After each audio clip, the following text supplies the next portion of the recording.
Agora, ex-presidente Michel Temer desmentiu em detalhes o que disse o presidente a respeito desse suposto acordo. Ele falou hoje num evento, a Renata Agostini estava lá, ouviu tudo e traz para vocês o bastidor. Temer nega, diz inclusive que seria absolutamente impróprio uma conversa com esse teor.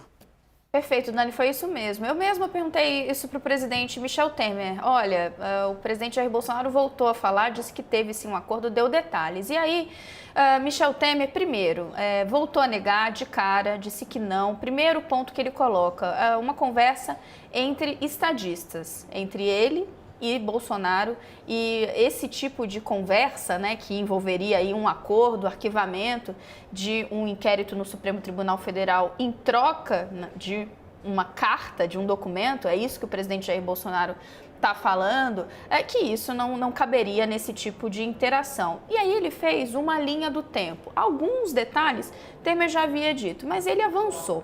O que Temer contou hoje? Primeiro, disse que o próprio presidente Jair Bolsonaro telefonou para ele no dia 8 de setembro, ou seja, um dia depois daqueles atos que ele chamou e pediu a opinião de Temer sobre o que tinha acontecido. Temer disse que falou que sim, né, ele levou bastante gente na rua, mas que ele não poderia concordar com as palavras, com o discurso do presidente Jair Bolsonaro.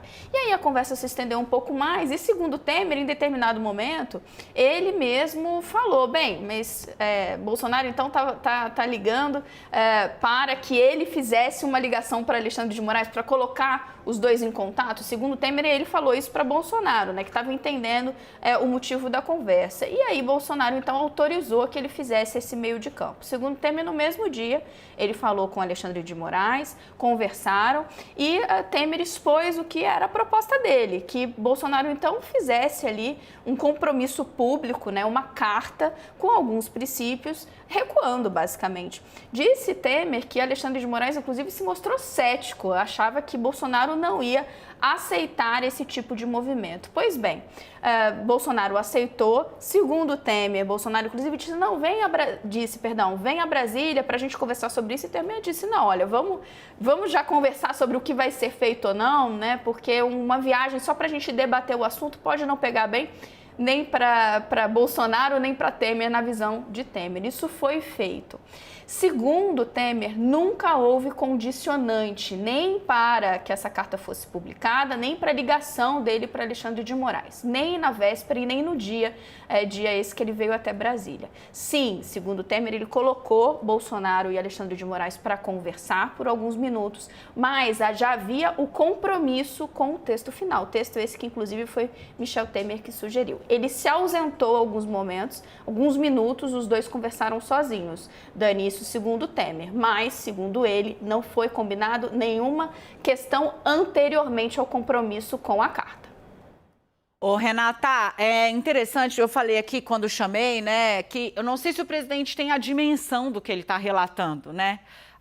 Supondo-se, gente, que a gente tivesse, sei lá, 5 anos atrás, imagina a ex-presidente Dilma Rousseff, no auge de alguma investigação sobre um integrante de seu governo, ou um aliado, por exemplo, o ex-presidente Lula, diz que solta uma carta com elogios a Sérgio Moro e diz, olha, eu estou muito chateada, esses elogios que eu fiz, vocês rasguem, porque eu havia combinado com ele que eu ia elogiá-lo e aí ele iria arquivar a investigação contra o meu aliado, contra o ex-presidente Lula, contra qualquer quadro do PT, e ele não arquivou. Um absurdo.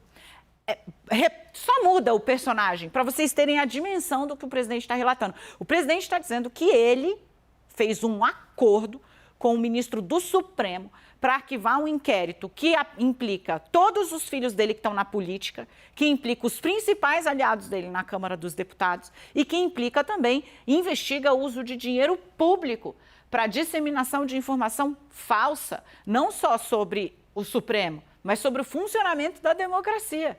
É isso que ele está relatando, que ele participou de um acordo e que ele está chateado que esse acordo não foi cumprido. Tecnicamente, eu até enviei aqui ao ministro, tecnicamente isso poderia ser crime, eu perguntei, né? Sim, me parece que é o relato de buscar uma vantagem indevida. né, ir até um servidor público buscando uma vantagem indevida. Agora, sendo mentira, comprovadamente mentira, também é crime, é calúnia. É por isso que eu digo que não sei se o presidente tem ideia ou se você que está nos assistindo alcança o tamanho, aonde chega isso. Muda o personagem e vê. Seria razoável? Bom, obrigada, Rê.